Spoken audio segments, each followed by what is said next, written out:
Bonsoir, chers amis, les lecteurs du blog supersenior.ch. À la fin de cette journée du 17 novembre, qui vit la France entière se mobiliser avec presque 300 000 manifestants en gilets jaunes, 285 000 je crois, pour être précis, façon de parler, selon les renseignements donnés naturellement par le ministère de l'Intérieur, parce qu'il n'y avait pas chez les Gilets jaunes un fédérateur central et tout un système d'organisation. Nous avons eu aujourd'hui une manifestation de la France d'en bas, de la France profonde, de celle qui souffre, de celle qui en a marre d'avoir à la tête du pays un président qui, lorsqu'il était adolescent, se contentait de 1 000 € par mois, d'avoir parmi ses membres du gouvernement une dame, Madame Schiappa, la célèbre anti-catholique, qui, elle, trouve que c'est difficile de vivre avec 5 000 €, et qui vient d'augmenter les primes de son cabinet, parce qu'ils ont bien travaillé. Figurez-vous qu'elle les a augmentés de 15%. Et tout ça parce que la France d'en bas est coupée de la France d'en haut. Et la France d'en haut se barricade. Celle d'en haut, elle n'a qu'envoyé aujourd'hui que le ministre de l'Intérieur, le tout frais et moulu Christophe Castaner, pour essayer de faire le bilan et dire que, bon, pour finir, tout ne s'est pas trop mal passé. Il a appelé au calme. Mais ce que vous devez savoir, c'est que les manifestants sont des gens tout simples, des gens du peuple.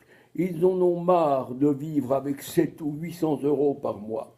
Le problème en France est très profond. La France est désindustrialisée. La France est soumise à Bruxelles pour environ 80% des décisions à prendre. L'euro tue la France et l'euro est trop fort pour la France. Il faudra retrouver des solutions parce que la voie suivie par Macron et son équipe n'est pas la bonne. Les manifestants aujourd'hui ont fait peur à M. Macron. Ils lui ont fait peur. Ils sont arrivés très proches du faubourg Saint-Honoré. Et là, j'ai vu des images. La police était relativement correcte, mais elle les a repoussés. Il y a une rupture entre celui qui se prend pour le roitelet de la France et toute son équipe, et les gens d'en bas qui mangent des patates pendant des mois parce qu'avec 700 €, vous ne faites pas grand-chose d'autre. Vous ne pouvez pas jouer au tennis à la lanterne, même si le rebond est un peu misérable.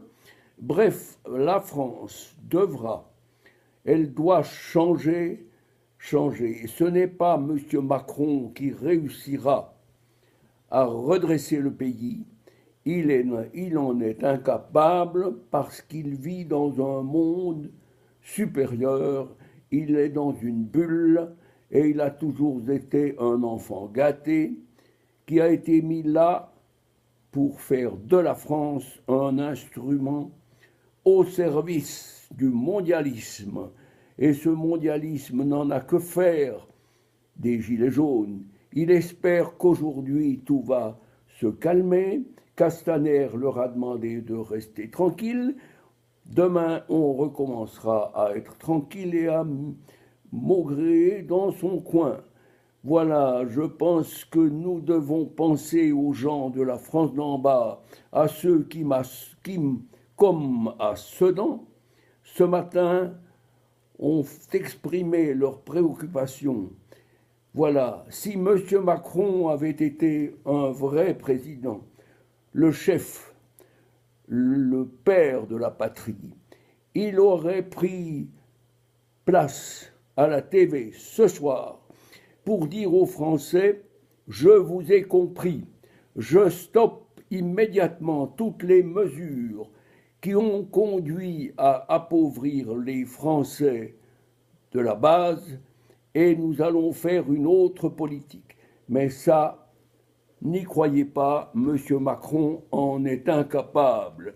Conséquence, il faudra continuer à demander son remplacement.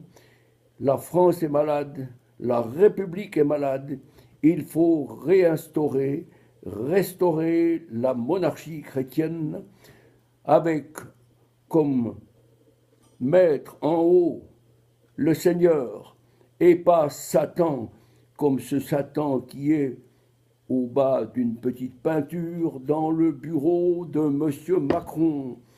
L'œil de Lucifer n'a rien à faire en France. Merci de votre attention. Je pense que les Français, que ceux qui sont encore chrétiens, devraient prier davantage, parce que là, c'est peut-être là qu'il y a des formules. Merci d'y penser. Bonne soirée.